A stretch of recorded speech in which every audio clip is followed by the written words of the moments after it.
इमरान खान साहब ने जेल से 7 नकात भिजवाए हैं कौम के नाम, और ये उनका एक बड़ा इंपॉर्टेंट पैगाम है जिसमें आपको ये पता चल जाएगा कि इमरान खान साहब जिस दिन गिरफ्तार हुए थे उस दिन कहां खड़े थे और आज इतनी लंबी कैद गुजारने के बाद कहां खड़े। मैंने आपको पिछले वीलॉग में भी बताया था कि जितने भी लीडर गिरफ्तार होते हैं, गिरफ्तार होने के बाद उनके मौकफ में लचक आती है। उनकी जो पार्टी है वो भी अपनी मौकफ के अंदर लचक लेकर आती है और वो कोशिश करते हैं पहले हमारा लीडर बाहर आ जाए, उसके बाद फिर बाकी चीजें हम देख लेंगे। पहली प्रायोरिटी होती है लीडर को बाहर जाना, लेकिन इमरान खान साहब की ये प्रायोरिटी है ही नहीं। वो अपनी पार्टी को भी कहते हैं कि अपने मौकफ के ऊपर डट जाओ, और खुद वो कहते हैं इससे फर्क नहीं पड़ता कि मैं जेल में हूं, चाहे मैं 500 दिन हूं, चाहे 500 साल। अब यहां जब आप इमरान खान साहब का ये स्टेटमेंट सुनते हैं तो आपको आइडिया हो जाता है कि वो 7 चीजें इमरान खान साहब ने बयान की हैं जिनके ऊपर वो एक कदम भी पीछे हटने के लिए अभी तक तैयार नहीं हुए। जो उनका स्टेटमेंट है वो मैं आपको एज इट इज बताता हूं। इमरान खान साहब के ट्विटर से उसको शेयर भी किया गया है। साबिक वज़ीर आज़म इमरान खान का अडयाला जेल से पाकिस्तानी कौम के नाम पैगाम। तहरीक इंसाफ ने हमेशा आईन और कानून के मुताबिक जिद्दोजहद की है, मगर मुल्क पर मुसल्लत माफिया हमेशा आईन और कानून की खिलाफवर्जी करता है। 9 मई और 26 नवंबर की तहकीकात के लिए जुडिशियल कमीशन का क्याम और अंडर ट्रायल असीरान की रिहाई हमारे जायज मुतालबात हैं। ये वो 2 मुतालबात हैं जो इमरान खान साहब ने कहे थे कि मैं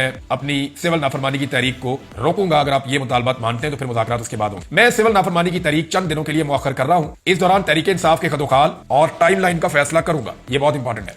7 ऐसी वजूहात हैं जिनकी वजह से हमारे लिए सिविल नाफरमानी की तहरीक शुरू करना जरूरी हो चुका है। अब सिविल नाफरमानी की तहरीक पे बहुत तनकीद हो रही थी। इमरान खान साहब की अपनी पार्टी के अंदर कई लोग जो है वो इसके ऊपर पूरी तरह आवाज नहीं उठा रहे, लोग डरे हुए थे और इमरान खान की पार्टी के लोगों को ब्लैकमेल भी किया गया। ये कहा भी गया कि देखें आप हैं तो पाकिस्तानी, तो ये कैसे मुमकिन है कि आप पाकिस्तान के अंदर सिविल नाफरमानी की तहरीक चलाकर मुल्क को नुकसान पहुंचाए। ये सवाल उठाया गया। अब इस पर इमरान खान साहब ने जवाब दिया कि हमें क्यों ये तहरीक चलानी पड़ रही है। तो ये 7 वजूहात हैं जो इमरान खान साहब ने बताई। नंबर 1, 2023 में लंदन प्लान के तहत पंजाब और खैबर पख्तूनख्वा असेंबलियों के इलेक्शन आईन के बरखिलाफ 90 दिन के अंदर नहीं कराए गए क्योंकि इलेक्शन से पहले तहरीक इंसाफ को खत्म करना मकसद था। पहली वजह उन्होंने बताई कि हमारे साथ पहली ज्यादती जो बड़ी हुई, अभी उन्होंने ये नहीं कहा कि मेरी हुकूमत कैसे गिराई गई, वो उसके बाद 2023 में आए। उन्होंने कहा जी हमारे इलेक्शन ही नहीं करवा रहे थे, 90 दिन आईन और कानून कहता है, इन्होंने आईन और कानून तोड़ दिया, इलेक्शन नहीं करवा रहे कि पीटीआई का पहले सफाया करो। नंबर 2, वो ये कह रहे हैं कि 9 मई से पहले ही मुझ पर 140 से ज्यादा मुकदमात बना दिए गए। रेंजर्स ने मुझे इस्लामाबाद से अगवा किया जिसको सुप्रीम कोर्ट ने गैर कानूनी करार दिया। 9 मई एक फॉल्स फ्लैग ऑपरेशन था जिसके तहत हमारे लोगों को गिरफ्तार करना मकसद था। 10,000 अफराद को गिरफ्तार करके झूठे मुकदमात में जेलों में डाल दिया गया। हमारे कारकुनान और पार्टी रहनुमाओं पर तशद्दुद किया गया, उनके घरों को तोड़ा गया, उनके खानदानों को हिरासा किया गया, उनको अदालतों से जमानत मिलते ही किसी नए झूठे पर्चे में गिरफ्तार कर लिया जाता। मेरे अगवा से लेकर कारकुनों पर तशद्दुद, गिरफ्तारियां सब कुछ गैर कानूनी और गैर आईनी था। इस जुल्म के खिलाफ सुप्रीम कोर्ट में पिटीशन दायर की, लेकिन सुप्रीम कोर्ट ने इंसानी हुकूक की इन बदतरीन खिलाफ वर्जियों का नोटिस तक न लिया। कादी फायद ईसा हुकूमत के साथ मिला हुआ था। 1971 के बाद कभी किसी पार्टी पर इस तरह का रियासती जबर नहीं किया गया। नंबर 3 पे इमरान खान साहब ने बताया कि तमाम गैर कानूनी और गैर जमहूरी हरबों के बाद उनको गलतफहमी थी कि 8 फरवरी को तहरीक इंसाफ इलेक्शन नहीं जीत सकती। सिकंदर सुल्तान राजा और कादी फायद ईसा ने मिलकर पार्टी निशान छीना जो पार्टी को बैन करने के मुताबिक था। हमारे उम्मीदवारों को निशाना बनाया गया। 3 उम्मीदवारों को जबरदस्ती इलेक्शन से दस्तबरदार करवाया गया। चौथी ऑप्शन का बंदा खड़ा हुआ, अब अंदाजा कर। फिर चौथी चीज इमरान खान साहब बता रहे हैं कि उनको इंजीनियरिंग के जरिए इलेक्शन जीतने का इस कदर यकीन था कि नवाज शरीफ अपनी विक्ट्री स्पीच भी तैयार कर चुका था, लेकिन तकरीर से पहले उनको पता चल गया कि पाकिस्तान तहरीक इंसाफ इलेक्शन जीत गई है। फिर उन्होंने फॉर्म 47 के जरिए इलेक्शन फ्रॉड किया। कमिश्नर रावलपिंडी ने इस फ्रॉड को कंफर्म किया और गवाही दी, लेकिन उस पर भी निजाम इंसाफ खामोश रहा और कोई नोटिस ना लिया। नंबर 5, इस रिजीम चेंज के बाद के 2.5 सालों में यूं तो इंसाफ के निजाम पर कब्जे के लिए हर जाबराना और गैर इखलाकी हरबा इस्तेमाल किया गया, लेकिन 26वीं आईनी तरमीम के जरिए अदालतों की आजादी के ताबूत में आखिरी कील ठोक दिया गया। अपनी मर्जी के जज लगाने के लिए आईन के साथ खिलवाड़ किया गया। इस तरमीम की मंजूरी के लिए जो हरबे इस्तेमाल किए गए वो भी एक मजायका खेज दास्तान है, लेकिन इस सारे मामले पर भी ना अदलिया ने कोई नोटिस लिया, ना रियासत का चौथा सुतून समझे जाने वाला मीडिया इसके खिलाफ आवाज बुलंद करने की इखलाकी जुर्रत कर सका। नंबर 6, सुप्रीम कोर्ट के फुल कोर्ट के फैसले के बावजूद तहरीक इंसाफ को आज तक मखसूस नशिस्तें नहीं दी गई। ये ना सिर्फ तौहीन अदालत है बल्कि अवामी फैसले की तौहीन और जमहूरियत पर शब खून भी है। नंबर 7, 26 नवंबर को हमारे पुरअमन और निहत्ते सियासी कारकुनों पर गोलियां बरसाई गई। हमारे कारकुनान मुकम्मल तौर पर पुरअमन थे, उन्होंने किसी को नुकसान नहीं पहुंचाया था। उनका मुतालबा आईन और कानून और जमहूरियत की बहाली था। ना तो लॉ एंड ऑर्डर की सूरत हाल थी, ना ही कोई और पुरतशद्दुद कार्रवाई हुई, लेकिन इसके बावजूद हमारे लोग शहीद किए गए। 12 लोग मगरिब से पहले शहीद किए गए और बाकियों को रात बिजली बंद करके गोलियां मारी गई। इन हालात में जब पाकिस्तानियों से तमाम आईनी हुकूक छीन लिए गए हैं, पार्लियामेंट और सुप्रीम कोर्ट पर कब्जा कर लिया गया है, पुरअमन एहतजाज का हक भी छीन लिया गया है, कानून और आईन की बुनियादें हिला दी गई हैं, अपने ही शहरियों पर गोलियां भी चलाई जा रही हैं, इदारों को अवाम के मुकाबले में लाने की कोशिश की जा रही है, तो सिविल नाफरमानी की तहरीक शुरू करना कौम की मजबूरी बन चुकी है। इसके अलावा अपोजिशन लीडरान को जेल में मुलाकात के लिए मैं वेलकम करता। मैंने आपको पिछले वीडियो में बताया था कि मौलाना फजलुर रहमान साहब और अचक ज़ई साहब और अख्तर मेंगल साहब और दीगर कुछ और लोग हैं वो इमरान खान साहब से जेल में मिलना चाहते और इमरान खान साहब उनसे शायद मुलाकात भी करेंगे अगर सिस्टम ने इजाजत दी तो। लेकिन उन्होंने कहा मुझे इस हुकूमत से उम्मीद नहीं है कि वो अपोजिशन लीडरान को मुझसे मुलाकात की इजाजत देंगे, क्योंकि उन्होंने मेरी पार्टी के लोगों से भी 3 महीने से मेरी मुलाकात नहीं करवाई।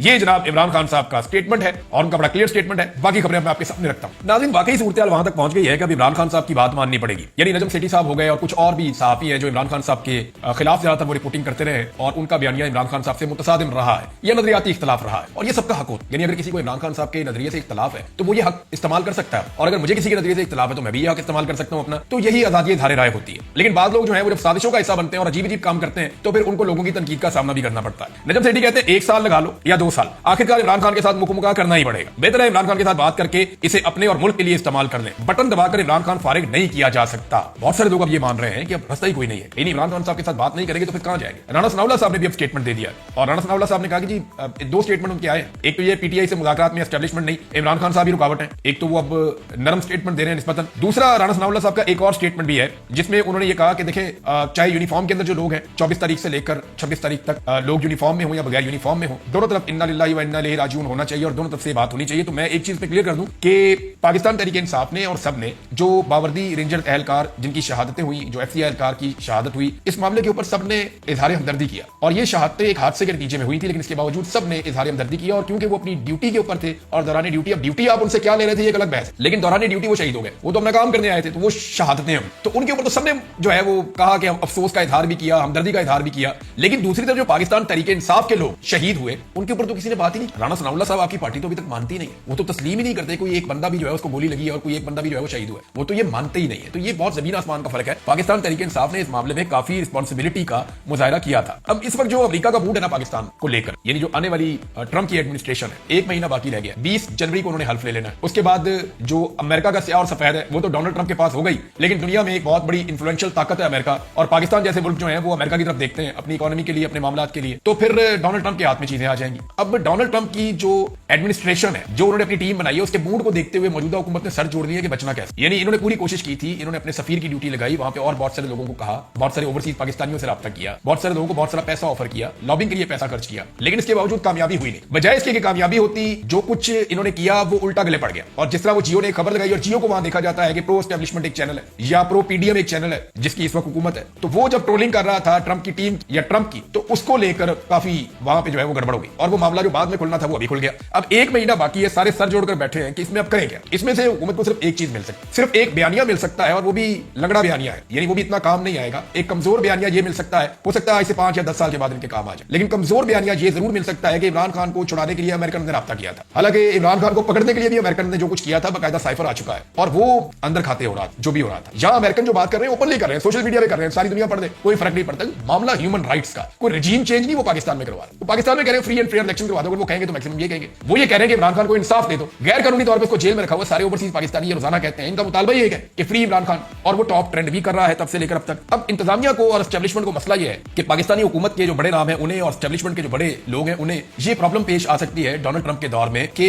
उनके ऊपर पाबंदियां लग जाए। देखिए पाकिस्तान के ऊपर तो पाबंदियां अमेरिका लगाई तो कोई भी नहीं चाहेगा, और ना पाकिस्तान के ऊपर पाबंदियों की कोई हमायत करेगा। इससे अमेरिका के खिलाफ मुखालफत में पाकिस्तान के अंदर इजाफा हो जाएगा, और पाकिस्तान तरीके इंसाफ और पाकिस्तान के जो ओवरसीज हैं वो सारे भी अमेरिकन गवर्नमेंट को ये इन्फ्लुएंस करेंगे कि आप पाकिस्तान पर पाबंदी ना लगाएं। और उन्होंने मुतालबा भी यही किया है कि अगर आपने पाबंदी लगानी है तो जो लोग जुल्म सितम कर रहे हैं, जो लोग इंसानी हकूक की खिलाफ वर्जियां कर रहे हैं, जो लोग जमहूरियत को और आजादी इजहार राय को नुकसान पहुंचा रहे हैं, आप उन पर पाबंदियां लगा दें। और यही उनसे मुतालबा किए जाते हैं ओवरसीज की जानिब से। तो अगर ये पाबंदियां लग जाती हैं तो डोनाल्ड ट्रंप के दौर में बहुत मुमकिन है कि पाकिस्तानी हुकूमत के बहुत सारे लोग और पाकिस्तान की एस्टेब्लिशमेंट के लोग अपने वीजों के लिए, अपनी ट्रैवलिंग के लिए इनके ऊपर ट्रैवलिंग के बैन लग जाए, इनके ऊपर वीजा के बैन लग जाए, इनके ऊपर जो है इनके एसेट्स के ऊपर बैन लग जाए, एसेट्स इनके सीज कर दिए जाए। तो ये बहुत सारी चीजें हो सकती, तो उन लोगों को बहुत प्रॉब्लम हो जाएगा। अब इसके ऊपर सर जोड़कर बैठे हैं कि करें क्या। पीछे रह गया 1 महीना। अब 1 महीने में इमरान खान को चाहे डरा के, चाहे धमका के, चाहे प्यार से, चाहे पांव पकड़ के, चाहे मना के, कुछ ना कुछ करके इन्होंने मैनेज करना है। और अगर ये 1 महीना भी गुजर जाता है तो फिर उसके बाद जो कॉन्सिक्वेंसेज हैं वो मेरी अंडरस्टैंडिंग के मुताबिक पाकिस्तान पे नहीं होंगे, वो शख्सियात के ऊपर होंगे। क्योंकि अमेरिका ने भी इस बात को अंडरस्टैंड किया है कि पाकिस्तान में इस वक्त जो कुछ भी हो रहा है वो शख्सियात की वजह से हो रहा है, वो ख्वाहिशात की वजह से हो रहा है। और पाकिस्तान या पाकिस्तान की रियासत इसके अंदर उस तरह इन्वॉल्व नहीं है। ये चंद लोगों की बंद कमरे में बैठ के जो ख्वाहिशात हैं उन्होंने पाकिस्तान को यहां तक पहुंचाया है, और उन्हीं ख्वाहिशात की तकमील में पूरे पाकिस्तान के वसाइल इस्तेमाल किए जा रहे हैं यरगमाल बनाते हुए। तो ये है जनाब,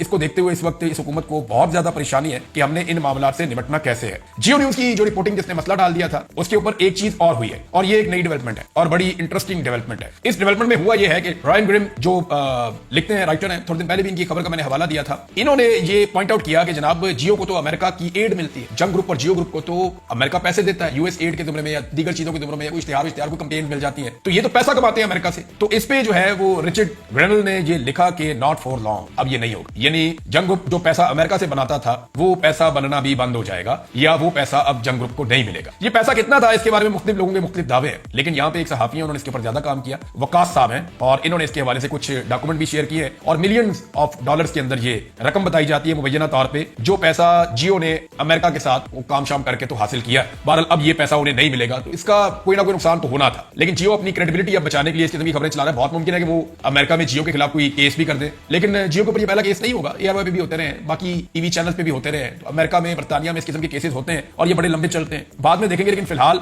जिस तरह की रिपोर्टिंग जियो ने की है, ये बायस थी, इसके अंदर जो है वो बुग्ज शामिल था, इमरान खान साहब की मुखालफत शामिल थी, सिर्फ इसलिए कि इस शख्स ने इमरान खान साहब की हमायत की थी, लिहाजा इसके खिलाफ जियो ने अपना गुस्सा निकाला। हालांकि इससे पहले बहुत सारे इसी तरह के लोग अमेरिका में बड़े बड़े ओहदों के ऊपर रहे, हमेशा से रहे, जियो ने कभी उनकी ऐसी तस्दीक नहीं की, लेकिन ट्रंप की और इस आदमी की खास तौर पर तस्दीक इसलिए की कि जियो को यह लगता है कि ये इमरान खान के सपोर्टर हो सकते हैं, या इनके आने से इमरान खान को जो लगातार नुकसान पहुंचाया जा रहा है, या जो बाइडन की इंतजामिया ने जो खुली छूट दे रखी है कि जो मर्जी आप इंसानी हकूक की खिलाफ वर्जियां करें, वो इंसानी हकूक की खिलाफ वर्जियां बंद हो जाए। लिहाजा जियो ने जो किया उसके जो असरात है वो पूरे पाकिस्तान के ऊपर, पाकिस्तान की एस्टेब्लिशमेंट पे और हुकूमत पे पड़ रहे हैं और लगातार पड़ रहे हैं। एक और खबर है नाज़रीन, सोशल मीडिया को तोड़ने के लिए या उसका तोड़ हासिल करने के लिए लगातार हुकूमत कोशिश कर रही है। अभी फिर हुकूमत ने एक लंबा चौड़ा बजट जो है उसका एक प्रपोजल बना लिया है और बहुत मुमकिन है कि बहुत सारा पैसा दोबारा खर्च किया जाए। कभी ये फायरवॉल लगा देते हैं, कभी ये कुछ और करते हैं, कभी एक एक्टिविटी, कभी दूसरी एक्टिविटी, कभी तीसरी एक्टिविटी, एक के बाद एक एक्टिविटी करते हैं सोशल मीडिया को कंट्रोल करने के लिए, लेकिन अभी तक ये सोशल मीडिया को कंट्रोल कर नहीं पाए। देखिए रीजन उसका एक और सादी वजह है कि इनके पास वो सौदा ही नहीं है जो सोशल मीडिया की मार्केट में बिके। वहां लॉजिक के ऊपर आपको बात करें, वहां लोगों को आपको कायल करना पड़े। ये नहीं हो सकता कि आप स्याह को सफेद कहेंगे और लोग पैसे लेकर आपको कहेंगे हाँ ये सफेद है, ये नहीं हो सकता।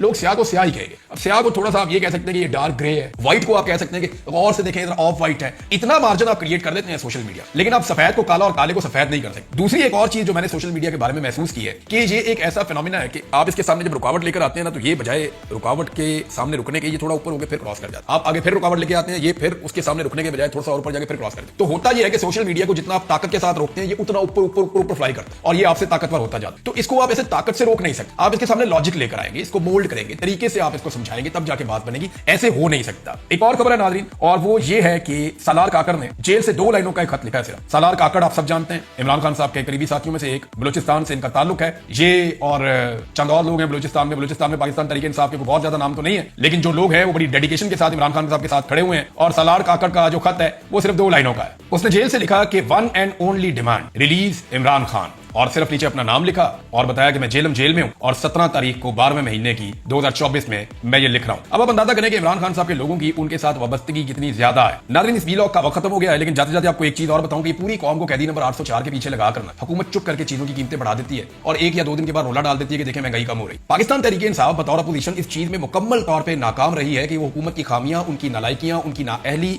या वो जो महंगाई में इजाफा करते जा रहे हैं उनकी इकोनॉमिक पॉलिसीज के ऊपर तनकीद कर सके, क्योंकि तहरीक इंसाफ का ज्यादा फोकस इस बात पर रहा है कि वो अपने हुकूक कैसे हासिल करें। यानी उनको इतना तंग किया गया कि वो अपने मामलात में उलझ कर रह गए और वो कोई एक ऐसी टीम नहीं बना सके जो हुकूमत की गलत पॉलिसीज की निशानदेही करती रहे, हुकूमत की नालायकी, नकम्मेपन की और 2-4 और चीजें जो है जो हुकूमत कर रही है कंटिन्यूअसली, उनके ऊपर कोई नुक्ताचीनी कर सके। मेरे ख्याल में तहरीक इंसाफ को एक ऐसा ग्रुप तश्कील देना चाहिए जो हकायक को कौम के सामने लेकर आए। अभी बड़ी खामोशी के साथ इन्होंने दोबारा से गैस की कीमतों में इजाफा कर दिया, चुप करके एक स्टेटमेंट देते हैं इमरान खान के खिलाफ कि जनाब उसको हम मिलिट्री कोर्ट में भेजने लगे, और 15 मिनट के बाद जो है वो पेट्रोल की, गैस की या बिजली की कीमत बढ़ा देते हैं। अब लोगों की सारों की तवज्जो इमरान खान की तरफ होती है, ये चुप करके दाव लगा देते हैं। ये रोजाना का इन्होंने वतीरा बनाया हुआ।